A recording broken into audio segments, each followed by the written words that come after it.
Rica es un país maravilloso, absolutamente maravilloso. El 75% de su territorio está protegido. Tiene esos espacios naturales que son un privilegio para la humanidad, y además así está declarado como Patrimonio de la Humanidad. Nada menos que el 75% de su territorio. Además, no tiene ejército, un nuevo atractivo, y tiene costas increíbles, playas magníficas y una paz estupenda en su capital, San José.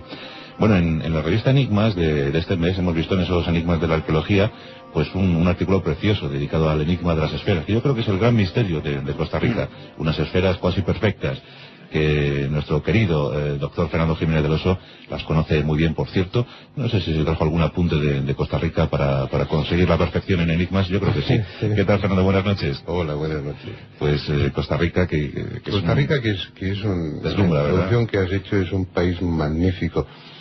Lo es a nivel de geográfico, a nivel de paisajes, a nivel... Pero a nivel cultural es un país que te fascina, ¿no? Eso que decías, hace ya muchos años, yo creo más de un siglo, que suprimió el ejército, un siglo antes casi había suprimido la pena de muerte.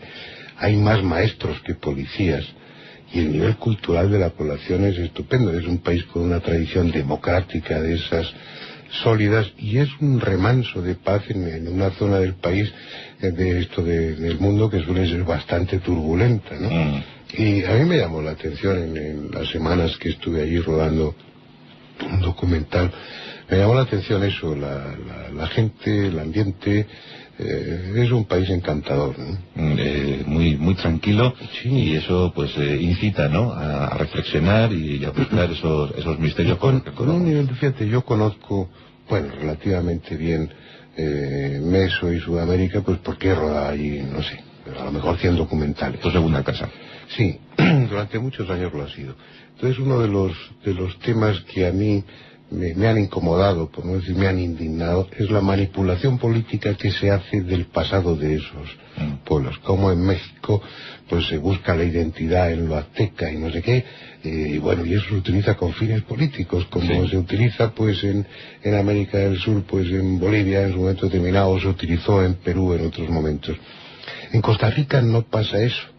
Costa Rica, los arqueólogos con los que yo estuve, y con arqueólogos con una gran experiencia, una gran reputación, no tienen inconveniente en decirte pues que no saben. En vez de con el tema de las esferas, honradamente no tienen ni idea, y así lo dicen, y empiezan a consultar biografía, y bueno, pues es un país que no se avergüenza de su pasado, como es lógico. Claro, el pasado es el pasado, forma parte de la evolución de un pueblo, con todo lo positivo y negativo, y sin ningún pudor.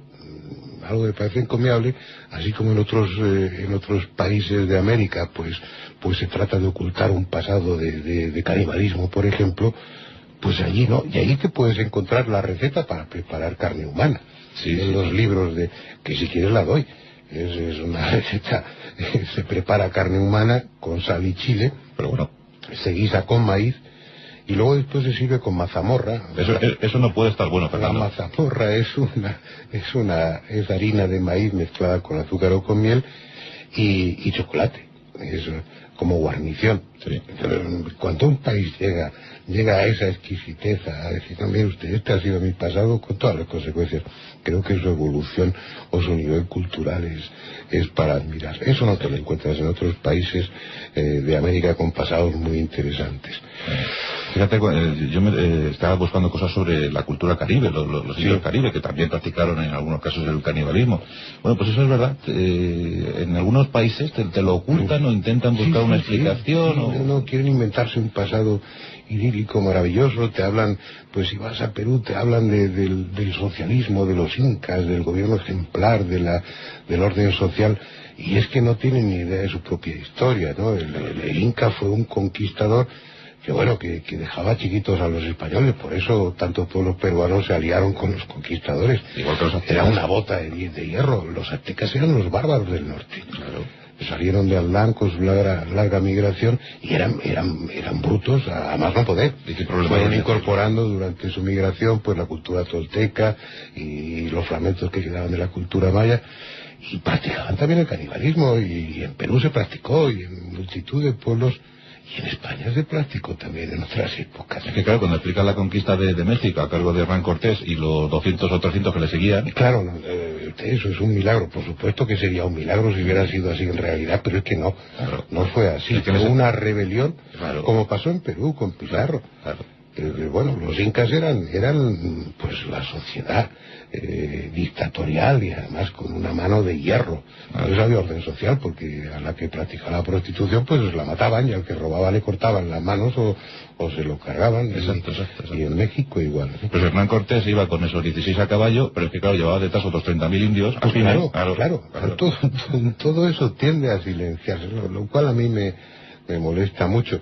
Y cuando yo lo digo, en esos documentales lo digo, si tengo que poner pues a caer de un burro a los conquistadores les pongo, pero si tengo que poner a caer de un burro a los autóctonos, pues también, pienso que cuando tratas la historia lo que tienes que hacer es, aunque la trates dándole todo el romanticismo o resaltando los aspectos más subjetivos, lo que no puedes hacer es faltar a la verdad, ¿no? Yo creo que la divulgación implica ese compromiso. Sí. Bueno, pues ese ambiente a mí me encantó, porque te facilita la labor, y hay investigadores por América que son, pues un día estos hablaremos del norte de Chile y de Arica y todas esas cosas, y la acogida, el compartir contigo que vienes de fuera pues todo su trabajo, toda su investigación, todo eso es muy de agradecer para los que nos dedicamos a la divulgación. Además tú tienes muchos premios en reconocimiento a tu labor divulgativa. Premios no sé dónde meterlos, ¿no? Sobre la casa llena de pues precisamente te un premio de Perú, ¿verdad?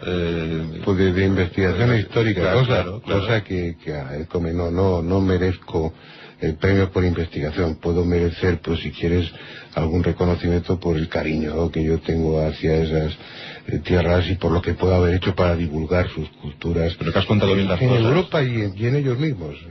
Para mí lo más grato es que documentales míos hechos en Perú hace 20 años, sí, pues se han seguido poniendo un año y otro en la televisión estatal porque les gustaba como yo contaba su historia. Y la última serie que hice en Perú, pues cuando estaba el anterior embajador, hicimos una presentación en la Casa de América, y el hombre me decía, pues yo no tenía ni idea de que esto está en mi país, ¿no? Pues a mí eso me resulta la mar de grato, aunque a veces para descubrir eso pues casi la palmes, porque allí en Costa Rica yo recuerdo, fuimos a la zona de Palmar Sur, que está en la costa del Pacífico y al sur del país. Íbamos buscando pues el delta del río Diquis y la isla Violín, que es donde había en su momento más esferas, y además teníamos los datos para localizar unas esferas inéditas que estaban por descubrir. Todavía tiene que haber muchas. ¿Cuántas puede haber, Fernando? Pues probablemente miles, no lo sé, ¿no? Miles. Sí, ten en cuenta, eso se descubrió en los años 30 cuando la United Fruit, esta empresa americana, pues empezó a desmontar la selva de esa zona para poner plantaciones de banana. Y entonces, bueno, fue cuando se encontraron con esas esferas que, bueno, la mayoría tienen unos 2 metros de diámetro, son esferas perfectas. No puede haber un error de diámetro entre unas partes y otras de 1 milímetro a lo mejor. Bueno, pues ya requiere eso una técnica y unos conocimientos. Y desde entonces es que se han ido descolocando, se las han llevado a parques, se las han llevado, y resulta que después lo importante, y lo descubrieron cuando era tarde, era la colocación, la distribución, las alineaciones de esas piedras, de esas esferas que formaban conjuntos que tenían un significado, ¿no? Que luego ahora veremos. Pero te comentaba que, bueno, fuimos a Palmar Sur, y es de las veces que peor yo lo he pasado en un viaje.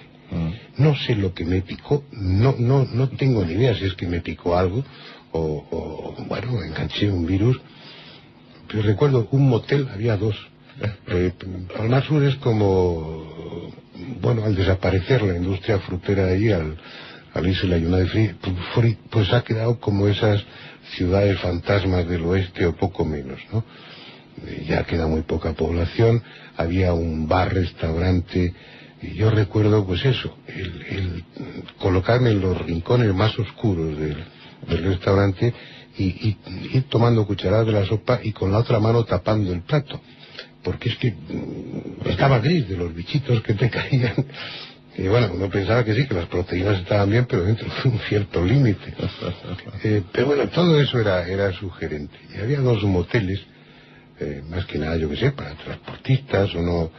Y estábamos en el más lujoso, obviamente. Claro, como el Green Palace de Pakistán. No es que a mí me gustaría los mejores sitios. Tú no vas a cualquier sitio. Y este motel, la habitación, pues no tenía cristales en las ventanas. Claro. Tampoco hace falta por el clima, ¿no? Para que corriera el aire. Tenía una alambrada. Una alambrada. Y esa habitación, la recuerdo, que me pasé 3 días con una fiebre brutal, no teníamos termómetros, pero bueno, pues delirando en ocasiones. El equipo se marchaba, pues teníamos que seguir rodando, me dejaban un par de botellas de agua mineral, una caja de galletas y antigripales del ejército, que son fenomenales porque llevan el doble de dosis que los normales, ¿no?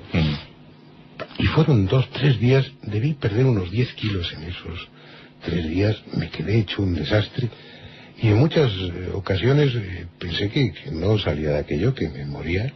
Yo, hombre, trataba de recordar mis conocimientos de medicina interna y yo no encontraba cómo encajar esos síntomas, entre otras cosas porque enfermedades tropicales aquí en España en la carrera pues estudiaban poco y sí. Muy por encima, ¿no? Y no sé lo que fue y no sé cómo sobreviví a aquello, pero unos dolores horribles en el pecho, y tuve por compañía una araña que nos hicimos muy amigos en un rinconcito, porque tenía ducha, había un murete de cemento y luego había pues una alcachofa puesta en el techo, todo eso integrado en la misma habitación. Sí. Y lo pasé francamente mal. Y mira que estaba a punto a veces pues de accidentes o en situaciones más o menos críticas. Yo creí que no salía de allí. Pero bueno, en cuanto se me pasó un poco me reincorporé al rodaje. Luego, para rematar, me recogió una avioneta, aterrizó allí en Palmar Sur en una pista de tierra chiquitita para avionetas. Había alquilado una avioneta Juan José Benítez para ir el y Blanca a San José, y bueno, pues me fui con ellos.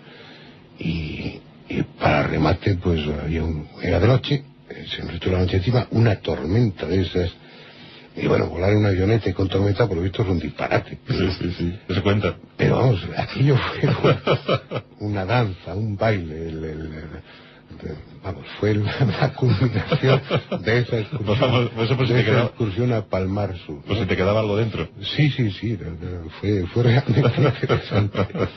Pero bueno, el hecho es que fue un viaje apasionante como resultan algunos, ¿no? Allí es, el que todo sea, que el 75% del país sea reserva natural, pues claro, significa estar metido en la naturaleza con todas las consecuencias. Una de ellas fue esa infección, ese virus o lo que fuera que tuve, pero en compensación hay otras ¿Recuerdas el nombre maravillosas, ¿no? ¿Recuerdas el nombre del motel por si nos llaman de Planeta Solitario? No recuerdo. No recuerdo. Y no hacía falta más, porque es que tampoco en esa zona pues no hay infraestructura turística, porque turistas por allí muy pocos, al menos van a otras partes, van a otros sitios a Puerto Limón, van a otros lugares de Costa Rica que son más conocidos y que tienen más atractivo, ¿no? ¿Y esta gente cómo recibe a los equipos de televisión? Porque nos contabas en tu experiencia de Pakistán que llegasteis a esta zona y bueno, os miraban curiosos, ¿no? Diciendo, no, si por aquí viene gente, hace 3 meses llegaron unos italianos. No, alemanes. Dice, por aquí viene, esto lo frecuenta mucho el europeo. Hombre, pues en Costa Rica, hablando el mismo idioma, pues todavía eres más consciente de... Soy siempre bien recibido, ¿no? de lo buena gente que es y de lo hospitalaria que es, ¿no? Sin problema ninguno a ese nivel, pero ni institucional ni en la gente común y corriente de la calle. No, yo estoy enamorado de Costa Rica. Pero bueno, nos metimos por el delta del Diquis con unas canoas motoras por entre los manglares, esquivando, yo no sé, por intuición de los pilotos o de los marineros, más que por otra cosa, evitando los bancos de arena, con caimanes dormitando allí en las playas, y pasando por debajo de esos árboles enormes que hay en los manglares, donde están las especies más venenosas de serpientes y de arañas de todo el mundo, están ahí, y además en cantidades enormes, ¿no? Uno siempre estaba mirando por si te caía algo de arriba De hecho, cuando llegamos a la isla Violín, pues había ahí un grupo de antropólogos norteamericanos Y uno de ellos es que era una pena como estaba. Estaba mojándose las piernas en un manantial y las tenía llenas, no había un centímetro cuadrado de piel que no tuviera una picadura. Era algo espantoso. Sí. Pero bueno, nos metimos y en la selva, pues lo que había sido las plantaciones de banana, que bueno, pues la selva había recuperado, como es lógico. Y localizamos dos esferas que solo asomaban ya unos 30 centímetros por encima del suelo. Ahí el suelo es muy esponjoso, es un suelo también muy ácido, hay mucha humedad y entonces por su propio peso pues se van enterrando a sí mismas las esferas, ¿no? Y excavamos alrededor de las esferas lo suficiente para poder calcular su diámetro y bueno, pues hicimos las mediciones, sacamos las fotografías y todo eso para incorporar esas esferas al acervo de las esferas conocidas. Hasta ese momento estaban sin catalogar. Y llevamos a un magnífico amigo, a Ibarzap, que es un hombre que lleva, no sé si es lituano o de dónde es, ni sé cómo terminó en Costa Rica, ¿no? Pero el hombre que daba clases de diseño y tenía una escuela o una academia pues se enganchó con el tema de las esferas y empezó a investigar a fondo, ¿no? ¿Cuántos años tienen las esferas? Pues unos 2000 se calcula. ¿Unos 2000 años? Unos 2000 años. Sí, había una industria importante a nivel lítico en aquella época. En Costa Rica, que era un país de paso, hombre, tienen una artesanía antigua de la piedra muy muy buena. Los metates para moler tienen unas peanas que son una preciosidad, filigranas en piedra, ¿no? Pero sobre todo lo que te encuentras es restos de todas las culturas de Meso y Sudamérica, como era un lugar de paso. Y como además el pasado no es como nos lo venden, sino que en América había un trasvase de norte a sur y de sur a norte, pues te encontrabas objetos de la cultura chimú o de la cultura charín de Guantánamo junto con otros que eran toltecas o que eran mayas o que había jades olmecas. Los museos de Costa Rica, el Museo de San José es un poco una variedad de todo lo que pasó por ahí. Pero de esa cultura no se tenía ningún conocimiento. Pues la próxima semana, si te parece, Fernando, vamos a abordar de lleno el misterio de las esferas de Costa Rica. Muy bien, pues hay cosas que contar. Por ejemplo, pues un posible ovni escondido en un cerro. Atiza. Ya hemos averiguado las aventuras en los moteles, la sopa estupenda llena de proteínas naturales. Daba igual, con que fuera un simple caldo en cubitos, el resto lo ponía al ambiente. Ya los tropetones estaban ya incluidos. Bueno, y tienes que preparar un reportaje para tu revista Enigmas con mis animales favoritos. Tenemos al bicho blanco del Green Palace y la araña de Costa Rica. De Costa Rica, sí. Qué maravilla poder escucharte contar estas cosas, Fernando. Muchas gracias. Está muy bien contarlas, pero ahí te quería haber visto yo con la fiebre aquella y la pobre araña. Estaba aburrida de mí. Yo bastante tengo ya con este sufrimiento de tantos años de madrugada, que estoy momificado, como tú bien sabes. Algún día me voy a someter a ti para que me analices. Gracias, Fernando. Gracias a ti, un abrazo y hasta siempre. Estamos en Costa Rica, estamos con el doctor Fernando Jiménez del Oso, disfrutando de un exuberante paisaje, contemplando cómo actúa el paisanaje, viendo cómo son estas esferas inmensas, estas esferas pequeñas también, pero estas esferas siempre enigmáticas. Fernando Jiménez del Oso tiene argumentos más que suficientes para llenar páginas y páginas de su querida revista Enigmas. Como todos los meses, los lectores acuden ávidos a contemplar y a leer todo lo que Fernando quiere poner en sus editoriales o en sus reportajes. Y lo cierto es que este de las esferas ha gustado mucho. Pero queremos saber algo más. Ya hemos creado el marco, el escenario perfecto y adecuado para adentrarnos en el misterio de las esferas de Costa Rica. Mi querido Fernando Jiménez del Oso, muy buenas noches. Buenas noches, Juan Antonio, y buenas noches a nuestros pacientes oyentes.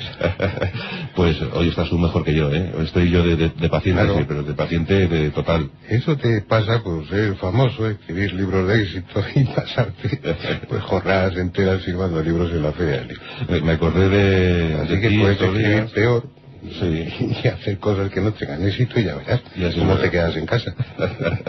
Es de que en Costa Rica te habías quedado tú ahí tumbadito en la cama con un antigripal del ejército. Sí. Y digo, que bien me vendría ahora mismo un antigripal de esto de Fernando. Y son fenomenales. Van bien, ¿no? Sí. Pero eso que lleva doble dosis, como tú decías. Sí, yo creo que lleva doble dosis porque, bueno, y lo que lleva es la sustancia, el genérico, no lleva la marca. La aspirina pues es ácido acetilsalicílico y ya está. pero la dosis que lleva yo creo que es el doble de la normal. Sí, El hecho es que todo eso, los antidiarreicos, los analgésicos, los antibióticos, yo que he hecho la mili, porque entonces se hacía la mili, pues que la hice ya siendo médico, pues aprendí a apreciar los productos de la farmacia Gelito, que son francamente buenos. ¿Y tú serviste ya en hospital? Como era médico, había hecho ya además el primer año de especialidad, sí. pues me hicieron enfermero de primera. ¿Hola? Claro. Y así me licencié como enfermero de primera. Yo iba a la maniobra con una pistola y todo. Pues, supongo que no te gustaría mucho, ¿verdad? Pues como estaba descargada me daba igual, ¿no? Bueno. No me planteaba problemas, ¿no? Pero bueno, no fue un servicio militar magnífico porque pues me lo pasé en el botiquín y con bastantes meses de permiso, o sea, que bien, yo no me puedo quejar ni mucho menos. Bueno, no te puedes quejar, pero si hubiese sido costarricense, nunca hubieses hecho el servicio militar. No hubiera hecho el servicio militar. Y yo creo, hombre, cuando eso te sucede, y más como me pasó a mí en esa edad y en esas circunstancias, pues, hombre, sientes que eso está interrumpiendo de alguna manera tu vida, ¿no? Que es un paréntesis. En este caso era año y medio, que bueno, pues que lo hacías porque no tenías más remedio. Pero luego, pasado el tiempo, entiendes que aquello, como tantas cosas, fue útil. Yo descubrí ahí muchas cosas en mí y en las personas que me rodeaban que no había experimentado, que no había conocido. Aprendí, pues, o me di cuenta de la enorme caradura que puede uno desarrollar en esas circunstancias, pues, para escaparte o para escaquearte. Y luego la camaradería, el compañerismo, una serie de cosas que, bueno, que en situaciones un poco extremas es cuando lo aprecias, y la gente que por ahí es magnífica. Sí, eso además forma parte de ese cupo de retos, ¿no?, que tenemos que afrontar en nuestra vida. Sí. Está muy bien. Que cuando hablaba el otro día de la araña y de mi fiebre, sí. Me acordé que bueno, yo tengo que escribir una especie de separata sobre mis aventuras con los bichos de los hoteles, porque hace ya más años que lo de Costa Rica, estando en Chichén Itzá, en la península del Yucatán, en esa enorme ciudad santuario, ¿no?, en la que se mezcla lo maya con lo chichimeca, pues en un hotel que hay dentro de las ruinas, un hotel espléndido, pues abrí la cama en mi habitación, abrí la cama para acostarme y había un escorpión en la cama, un escorpión, la verdad es que pequeño y negro, que tuve la paciencia de cazar vivo. ¿Cazaste vivo un escorpión? Sí, con una cajita lo metí en la caja y se lo guardé a Jorge Herrero, que en paz descanse, que era el director de fotografía que llevaba. Él había trabajado un año con Rodríguez de la Fuente y era un amante de verdad de los animales y de toda la vida la respetaba. Y bueno, yo se lo guardé para dárselo, pero el pasa es que por la mañana el pobre bicho se había muerto. O sea que ya cuando voy a cualquier hotel, pues y debe ser los hoteles, pero fíjate que bueno, pues por ejemplo, haciendo esa serie, estuvimos una semana en un desierto del norte de México, en el Valle del Silencio, en la zona del silencio. Montamos un campamento con tiendas de campaña y estuvimos una semana. Y ahí ni se me metió en la tienda de campaña ninguna serpiente, ni ningún bicho, no, o sea, ahí estaba cada uno en su sitio y no nos molestábamos unos a otros. No había interactuación. Otra cosa de la que me acordé también al salir de aquí, aparte ya le mencioné a Ibar Zap, a este personaje entrañable, que es uno de los que mejor conocen el tema de las esferas de Costa Rica. No es arqueólogo, él es pues un aficionado, pero bueno, la arqueología del pasado está ahí, pues abierto para todo el que quiera investigarlo, sí. Y sobre todo si lo hace con rigor y seriedad como lo hacía, y supongo que lo sigue haciendo Ibar Zap. Y este es el primer hombre al que yo he visto con una corbata de madera. ¿Una corbata de madera? Sí. Hemos oído hablar de las corbatas de hormigón, pero las corbatas de madera no. Es curioso, este hombre tenía entonces una escuela, una academia de diseño, y estaba empeñado en difundir las corbatas de madera, porque allí en Costa Rica lo que hay es una variedad enorme de maderas, algunas de ellas preciosas, con muchas tonalidades. Y la corbata estaba hecha a base de tiritas de madera. El nudo pues era un nudo hecho de madera y luego sujeto con una goma al cuello, como las corbatas de los colegiales, ¿no? Hombre, práctico sí parece práctico. Y hombre, eran bonitas, pero yo no compré ninguna. No es que las desdeñe, ni mucho menos, pero pienso que no. Póngame ustedes una corbata de roble. Sí. Tremendo esto. Pero fíjate, es curioso, conocer gente muy curiosa allí. No, y Barthap es un hombre, yo creo que el que mejor conoce ese tema, porque como hablábamos el otro día, las esferas, el problema que hay es que casi ninguna está ya en su sitio.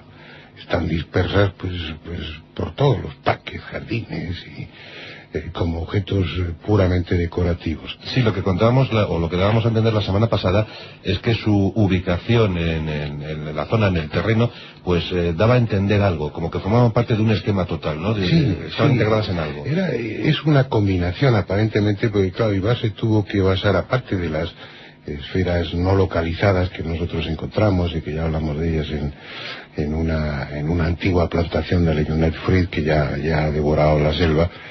Pues aparte de las que se encuentran por la selva, las otras están ya repartidas. Y lo que quedan son los planos muy exactos que hizo un arqueólogo de la Universidad de Harvard, Samuel Lothrop, en un libro en 1949, donde meticulosamente las coloca con distancias, orientación y tal, como estaban. Entonces, como estaban en ese momento, basándose en eso, por ejemplo, una de las cosas que hizo Ibar es coger uno de los grupos de esferas, darle la información al ordenador de a bordo de un avión, y resultó que estaban señalando pues una línea que pasaba por la isla de Cocos, por la isla de Galápagos, y que llegaba a Pascua. Y a Pascua llegaba con un error pues de unos pocos kilómetros, de unas pocas millas, porque estamos hablando del mar. Sí. Pero la investigación te lleva más allá. Dentro del pasado hay muchas formas de investigar, y uno de ellos es la toponimia. Entonces, yo pediría a los oyentes que se imaginaran, pues, una franja estrecha de tierra, que a un lado da al Atlántico y al otro lado da al Pacífico. En la parte que da al Atlántico hay una isla que se llama Isla Uvita. Uvita. En un lugar donde no hay uvas, no había uvas. Sí. Bueno, es un nombre curioso. Pero ahora hay que imaginar que en el lado opuesto de esa franja, es decir, ya en la costa del Pacífico, hay otro lugar que se llama Punta Uvita. Bueno, y de esas cosas a uno se le ocurre trazar una línea que una esos dos puntos, y resulta que más o menos en el medio, pero dentro de esa línea, hay un cerro, que es el cerro, yo creo que el más alto de Centroamérica, son 3.800 metros, el cerro Chirripó, que es un cerro mágico. Es un cerro que tiene arriba en la cúspide, tiene crestones como los de Marcahuasi, es decir, formas en la piedra que sugieren o reflejan pues animales y distintos motivos, personas también, y que hay una senda que conduce allí, un camino que prácticamente es esa línea recta que une Isla Uvita con Punta Uvita, que se llama desde época prehispánica el Camino de la Máquina de Oro. ¿La Máquina de Oro? Sí. Y es porque la tradición, insisto, que antes de que llegara Colón, es que allí, en una cueva de ese cerro Chirripó, está enterrado o oculta una máquina voladora. ¿De qué tiempo estamos hablando, Fernando? ¿De qué época? Estamos hablando, bueno, no se puede precisar, pero estamos hablando de antes del descubrimiento de América. Estamos hablando de tradiciones que ya se encontraron los primeros españoles allí. Uno de los problemas en Costa Rica para datar las cosas, las esferas, pues más o menos hizo un cálculo aritmético entre su peso y lo que tardan en hundirse. Por eso se puede hablar pues de esferas, que las esferas tienen unos 2.000 años de antigüedad. Unos 2.000. Pero es que es un suelo tan esponjoso, tan ácido y tan húmedo que disgrega los huesos y todo eso se acaba. Es muy difícil encontrar enterramientos antiguos. Y bueno, en cuanto tratas de ir un poco para atrás en el tiempo, fuera de unas fechas razonables, pues ya es difícil encontrar nada. Pero era algo que ya existía, esa tradición. Las esferas, 20 siglos, la máquina de oro. La máquina de oro, una máquina voladora, textualmente, según las crónicas prehispánicas. Casi suena eso a Vimana, ¿no? A Vimana sí, suena muy bonito y muy sugerente. Lo que pasa es que no es fácil investigar porque el Cerro Chirripó está dentro de una reserva natural y además arriba lo que tiene precisamente es un castillete, una caseta de estos vigilantes, de estos guardajurados que están controlando pues los incendios y cualquier cosa. No puedes excavar allí así como así. Pero lo que estoy pensando, Fernando, que en Costa Rica sí que tiene sentido esto de Reserva Mundial de la Biosfera. Sí. Muy bien. Eso está muy bien. Recuérdame que te estrangule después de acabar el programa. Porque no te dejan acceder, pero supongo que los vigilantes o los que están allí serán conscientes de todas las leyendas que circundan ese lugar. Pero bueno, claro, en definitiva son leyendas, no sabes hasta que no se produzca algún tipo de hallazgo si esas leyendas son simplemente eso o la deformación de un hecho antiguo o una tradición que se mantiene fiel a los acontecimientos. Pero claro, para buscar en un cerro, estamos hablando, lo llamamos cerro, pero estamos hablando de una montaña de casi 4.000 metros de altura. Sí. Ponerte allí a buscar, tendrías que horadar toda la montaña, tendrías que tener datos más concretos.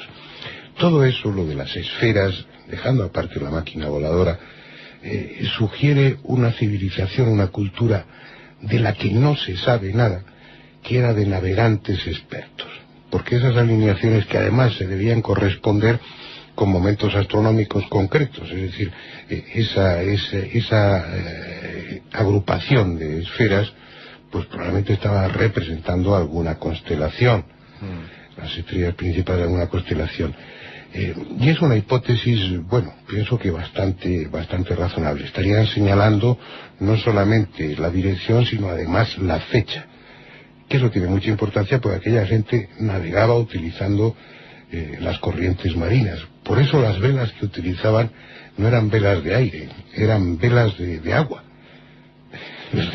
Se sumergían las velas en el suelo de la embarcación, a los lados, o por delante o por detrás, y las subías o las bajabas según querías tener más o menos velocidad. Ese sistema, esas velas, tienen un nombre concreto, que es el de guaras, me parece que es guaras, sí, que son velas submarinas. Y cuando Colón estuvo allí, me parece que fue en el cuarto viaje, él desembarcó precisamente en lo que ahora se llama Isla Uvita, en la costa del Atlántico. Y en las cartas que tiene escritas Colón, pues cuenta cómo le hablaron de que en el otro lado de esa tierra, que en la otra costa, en el otro mar, estaba instalado había una provincia, la provincia de Ciguare, que era gente muy rica, que tenía muchos adornos de oro, que era un pueblo que vivía en el bienestar. Y bueno, por eso recogió en una de sus cartas ese testimonio, porque bueno, el oro era una de las razones, de los motivos para esos viajes. Entonces Ibar sugiere que ese pueblo desconocido, del que no se han encontrado restos, esa cultura de los ciguares, también, acudiendo a la etimología, ciguares podría venir de guaras. Sí, sería un prefijo que no sé lo que significa, pero... Sí. Y lo de Uvita luego encontró otra explicación, porque en Polinesia, a que no sabes cómo se llaman, pues en algunas islas los navegantes con mayor tradición heredada de padres a hijos durante generaciones. Uvas. No, se llaman teubitas. Teubitas. Y además utilizan un sistema parecido, porque no son esferas lo que colocan en el suelo, pero lo marcan la posición de las estrellas, la marcan con lajas de piedra clavadas en el suelo, que determinan la fecha, es decir, cuando la constelación está encima o cuando toma esa esa forma, es el momento de lanzarse a la navegación. Entonces vas uniendo ahí... Gran conexión. Claro, y nos estaríamos encontrando ante una de las muchas civilizaciones o culturas que han desaparecido de América, pero son decenas, probablemente centenares las que se ha tragado el tiempo. Y estaríamos hablando de una cultura de navegantes que se atrevían nada más y nada menos que a ir desde América hasta la Polinesia. Es decir, más de 4.000, no, más de 6.000, 7.000 kilómetros por el agua, en barcas, obviamente, de o de balsas de madera o de totora o de papiro, como demostró Thor Heyerdahl y otros con esos viajes.